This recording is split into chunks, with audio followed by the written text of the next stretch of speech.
Hey guys, welcome back to my Jurassic Park Raptor comics series. Now, this is episode 3 of 10, so if you aren't caught up in the story so far, please feel free to go back and watch parts 1 and 2, which will be in the playlist on the channel for your convenience. To recap for the rest of us though, the plane taking the Raptors to our mysterious buyer has just crashed. Lawala and his pilot are both dead, and the Raptors are contained in a wooden crate Grant trapped them in at the end of the last issue. We continue our story after the terrible collision of the plane with the dense jungle foliage in some unnamed country. Grant awakens from his sleep in an unfamiliar room, with his arm and leg adorned in bandages, and the question of where Ellie could possibly be pounding away in his mind. Across the room, a stranger phones in on a security camera, telling Grant the location of a cane he will need to use when walking in the near future, and an invitation to a meeting with Alan's host is given for when he's ready to come out. Alan's arrival to greet the man responsible for his rescue begins with the welcoming of a man named Rafael, who fancies himself like the angel. Before Grant can thank the man, Ellie comes up behind the doctor and shows her disdain for Rafael, as it's revealed the man has been drugging them and keeping them there despite their injuries being mostly minor. The jungle broke the major collision the plane would have with the ground, and when Ellie attempted to leave her room earlier, the man's doctors forced her back down to stop her from venturing away from where she was meant to be kept.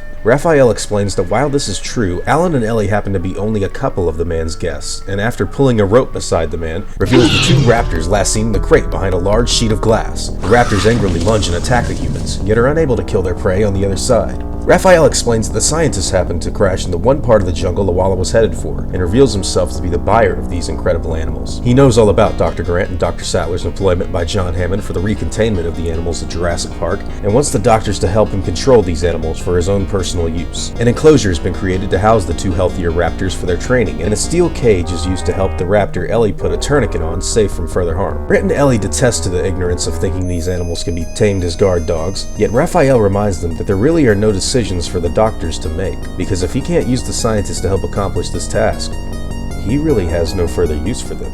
Meanwhile, the military escorts Grant and Sattler were with get intelligence about the odd flight patterns of a downed cargo plane and what they believed could have been used by the doctors. Knowing a drug lord may be a part of this situation, the Colombian president is radioed immediately before action is taken. A few days pass, and Rafael is most displeased at the lack of discipline his new raptors are showing him, and after his failed attempts at getting the animals to sit are made, orders the collars fastened around their necks to shock the dinosaurs with intense electrical voltage. The animals continue to fight, but are ultimately shocked to such a level they both collapse and pass out. After examining the fallen raptors, Ellie shows contempt for the man keeping the dinosaurs here, and tries to convince the other men to let them leave and receive payment by Hammond for returning his animals, to which she's promptly rejected. Here we get the viewpoint of the third raptor. This is the one that was shot in the neck by Lawala, and her point of view gives us the interesting perspective of an intelligent animal that only sees humans spouting gibberish it doesn't understand, and hating every single human it sees deeply. After administering horse medicine to the animals, Grant and Ellie are lunged at by the third raptor chained to a nearby wall. The animal, while out of reach, still can't stand the presence of these humans alongside it, and while Ellie is displeased at the way this raptor is acting, still attempts to clean the wound around its neck and make sure it's healing as well as it can.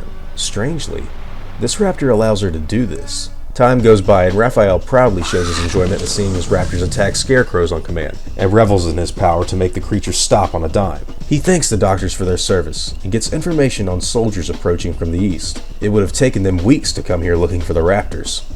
Rafael thinks it would be a shame to disappoint them. In the jungle, a group of rescuers are on the search for Ellie, Grant, and the raptors. All seems monotonous and tiresome, until the raptors spring out of the jungle and tear some of them apart with ease, causing the rest of the group to retreat in terror.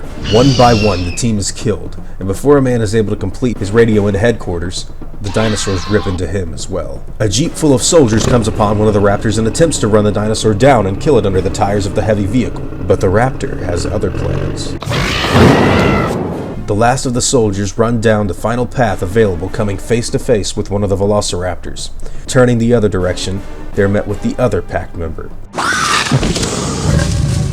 Delighted in his new guards, Rafael comes down to the jungle himself to order the raptors down, telling his men to take them back to their cages. He gives his group the controls to the shock collars, but declares their lack in needing them from here on. The raptors are now his. Wow, now this is a totally unforeseen chapter of this story I didn't see happening. This was over 20 years before Jurassic World, and here we see this drug lord not only controlling the Raptors, but also ordering them to kill on command. I personally think this was a pretty good issue, and one that puts the story in a good direction for the rest of the series. It wouldn't be a Jurassic Park story if man's folly of control over nature wasn't exposed though, so don't expect Rafael to hold this power as long as he thinks he can. Now in the future, these episodes will come out as frequently as possible on Mondays and Fridays, and hopefully the story will stay fresh and exciting. I hope you all enjoyed today's content and appreciate your making it to the end of this video. If you enjoyed what you've seen, I'd greatly appreciate the like and hope you consider subscribing if you haven't already. I'll see you all in the next video, and as always guys, take it easy.